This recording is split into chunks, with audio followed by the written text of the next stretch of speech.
Hold on a second. Willingly accepted a death sentence to protect someone else? Hold on a second, y'all. Yes, that is precisely what Miss Blackwell appears to believe. And that is what I believe as well. Prosecutor Blackwell is no murderer, Mr. Wright. But Athena Sykes certainly didn't kill anyone either. Sorry, just plugging my charger in. So it appears neither of us can afford to go easy on the other. Fine, I expected no less. Oh, I remember this tense atmosphere. It's so invigorating. I'm only reading notes here, but yeah, I feel extra invigorated too, so let's keep going.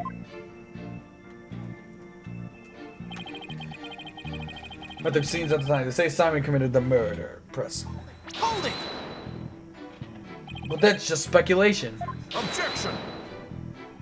No, Miss Blackwell has proper grounds for her claims. Objection! Then why didn't you say so in the first place? Objection! You're the one who screamed, "Hold it!" and cut me off. Fine, so maybe I jumped the gun by a teensy-weensy bit. Ha ha ha!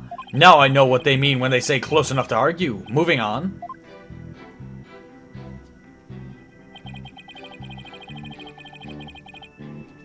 Hold it!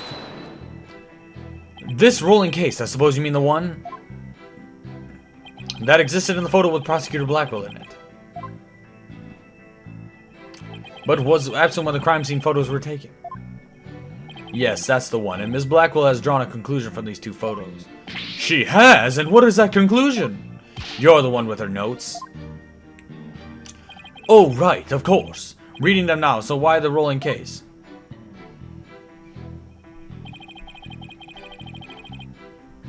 Hold it! And how do you propose to hit a person inside one of those cases? Have you forgotten what we just saw such a thing only the other day at your own daughter's magic show? She fit a grown person into a small box. Oh yeah! Way to ruin the memory of a good day. A magic show? I wish you would have thought to invite me.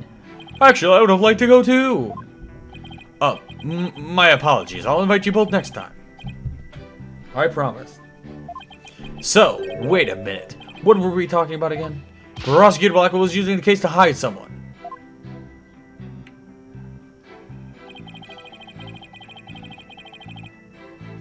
Hold it! But that's nothing more than conjecture, and it's hardly the only possibility. In that case, what do you think the Prosecutor Blackwell had in that case? I think it was the moon rock. Objection!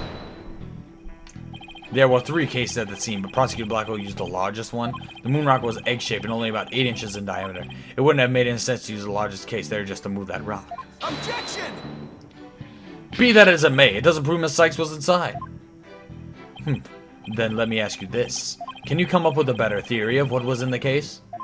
Well, Mr. Wright, can you? Yikes, give a guy some time to think. Let's see.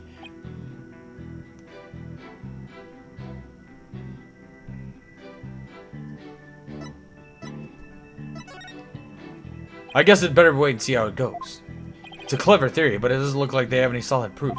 If I push, maybe I could cover some flaw in it.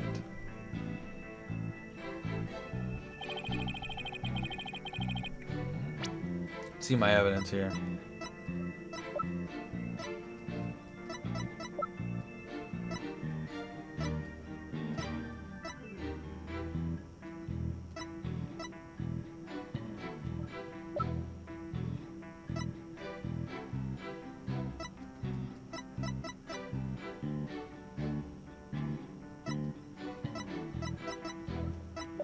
Oh, this is tough.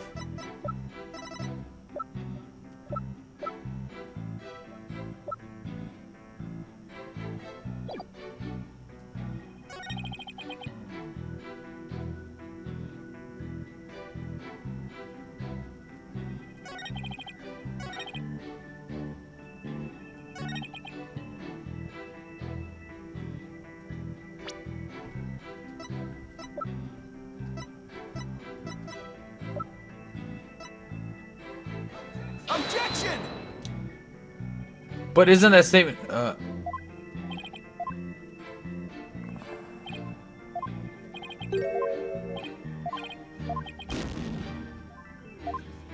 Okay.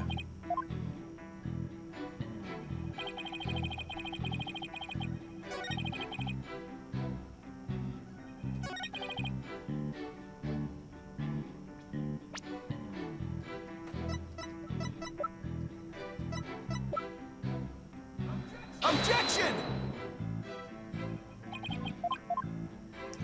No, I'm not aware, mister, because there's nothing here I need to be aware of. Ouch, that was harsh.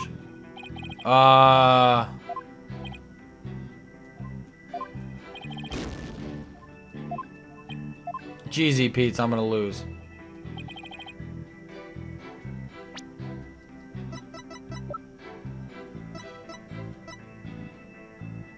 Objection!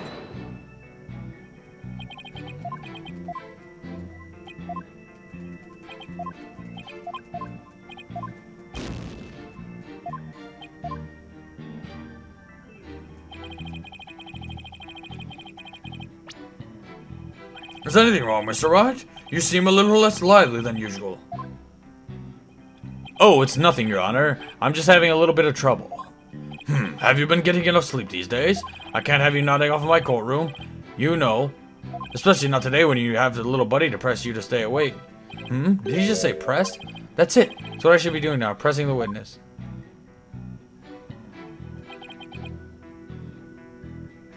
Hold it!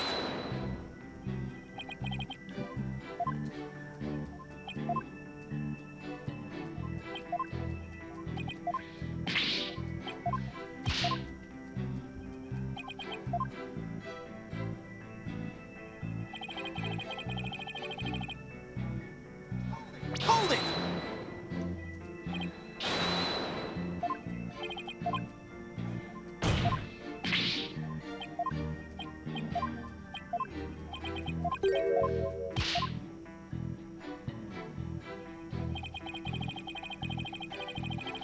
Hold it!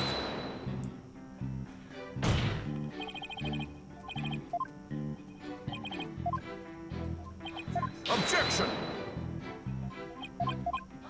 Objection!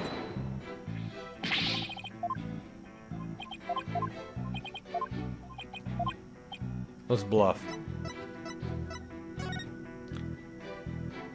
I know exactly what Prosecutor Blackwell carried from the scene. I just had to find something else that was missing, right? No sweat. Oh, I'd be very interested in your theory. Is it true? Correct. All I have to do is compare this with this photo of Prosecutor Black to see what's missing. Lady Luck, don't fail me now. Alright then, Mr. Wright, let us hear your theory.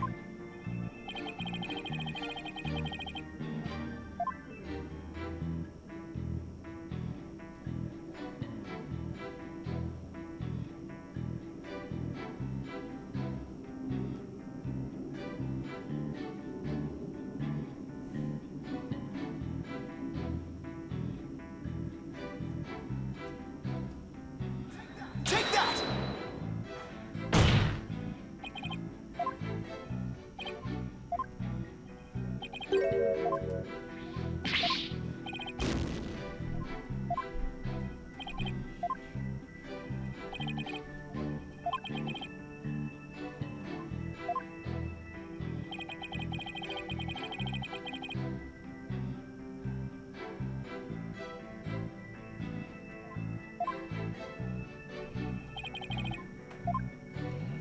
That thing?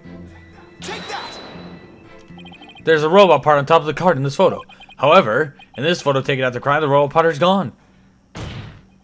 In other words, this part is something that was taken from the scene of the crime. You do appear to be right. I don't see in the second picture. But it's just a piece of junk. How important could it be? Is it really just an insignificant robot part? Speaking of which... What are you looking at? I'm gonna start charging for each glance per eyeball. Stingy, stingy. What happened to the age of free previews? Your Honor, about this robot part. Doesn't it look like it could be an arm from that robot there? Well, now that you mention it, it does, doesn't it? But the case is still too big to be practical for just a moon rock and the robot arm. But was it really just the one arm that was in there? If it wasn't Athena in the case, then maybe. I believe there's another robot there at the scene that looks just like the one here. Your Honor, it is the defense's assertion that it was the other robot that was in the case. What? Objection! We can't be certain that part belonged to a robot. Yes, it looks like the arm of the one before us, but it could be something else entirely. Besides, it's wrapped entirely in bandaging, making it difficult to verify what it is. Objection! I know for a fact that it's a robot arm. I can even tell which robot it belonged to, just by looking at it, Panko. With this information, we can investigate whether it was there at the time or not. But Mr. Wright, I thought you were more of the technologically illiterate type. When did you become such an expert? I feel somehow abandoned. Not to worry, Your Honor, I still know next to nothing about machines. But I know this piece of evidence proves which robot the arm belonged to.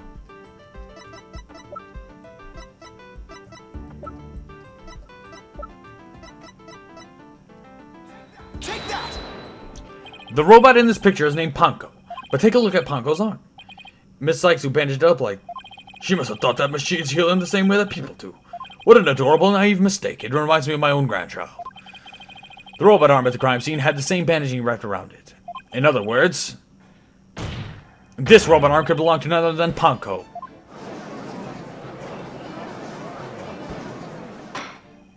Order! In the court, order, I say. Prosecutor Edwards, what do you have to say to this? I can see that the robot is about the same size as a child, but it cannot grab its knees and curl itself up into a ball. Even if it was the largest of the case, the robot couldn't have possibly fit in there. The case does comes up about mid-high on Prosecutor Blackwell. I see your point. The robot is much taller than that. They've got me there. So then, did Prosecutor Blackwell make Panko fit in the case by? Of course Panko would fit. All Prosecutor Blackwell had to do was dismantle her. Once taken apart, the robot could have easily fit inside that rolling case. It appears to be a robot assembly device. Disassemble anything in a flash, push the dismantle button. That sounds pretty neat. Can I push it, Mr. Nick? It sounds rather violent, but Mr. Wright does have a point there. Objection! Except that there was a body on the table where the robots are dismantled and assembled. There would have been no room to take the robot apart. Objection! But what if it wasn't done on the table? What if the katana was used instead? You mean the sword? Yes, Your Honor. Miss Blackwell, I'd like your opinion as a woman of science.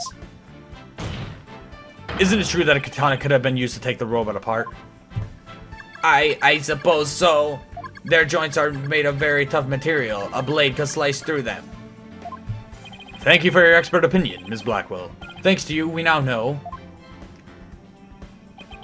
that the existence of the severed arm in this photo proves that Panko was taken apart. In addition, since the rest of Panko was not found at the scene, we can conclude that the true meaning of this photo is very different from the original interpretation. You can't mean. That's exactly what I mean. This photo does not capture the moment of the murder. Or sliced apart. The blood you see is where the arm was cut off was transferred there by the bloody katana. Most likely the rest of Panko is scattered around Prosecutor Blackwell's feet. Not hearing this. Therefore, what was transported inside that case was not the defendant, but a robot. Miss Sykes never was at the scene at the time of the murder. My head, my body, Clonko is hiding something. Order in the court. It's true that Panko was found in pieces after the murder, and I'll admit I repaired her myself afterwards. Yes, I'm finally making some progress. Hopefully I've gotten at least one step closer to proving both Athena and Prosecutor Blackwell innocent. Objection!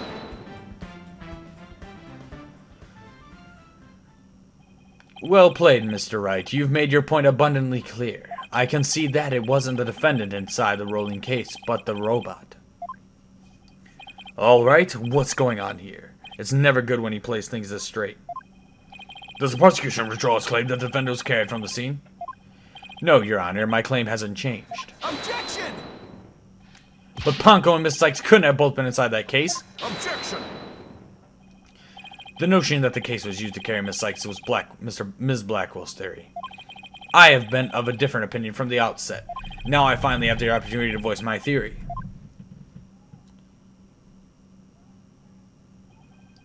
Thanks to the defense. Edgeworth, he's been one step ahead of me this whole time. In that case, how do you propose the defendant left the crime scene? Simple. The footage only shows Prosecutor Blackwell from behind. What's more, he's holding his arm in front of his body, as if he were holding something or someone. That's hardly evidence. I have proof. The surcoat Professor Blackwell was wearing. The victim's blood was found on the front of it, and the stain had a highly distinctive shape. A blood stain with a distinctive shape? Please continue, Prosecutor Edgeworth. 7 years ago, the defendant was known to constantly wear a certain item, of which there is only one in the world, a special pair of headphones made just for her. She always wore these big, heavy-looking headphones. She said her mother made them for her as part of her research. Analysis showed the bloodstain to be in the exact same shape as these headphones. In other words, this was no mere blood splatter. The blood went from the victim's body to the headphones and then was imprinted on the Prosecutor Blackwell's coat like a stamp. A most gruesome stamp indeed. Blackwell carried Miss Sykes, who had been hit by the splatter, away from the crime scene. This proves that Athena Sykes was without question present at the crime scene. And that concludes the prosecution's argument. Yeah.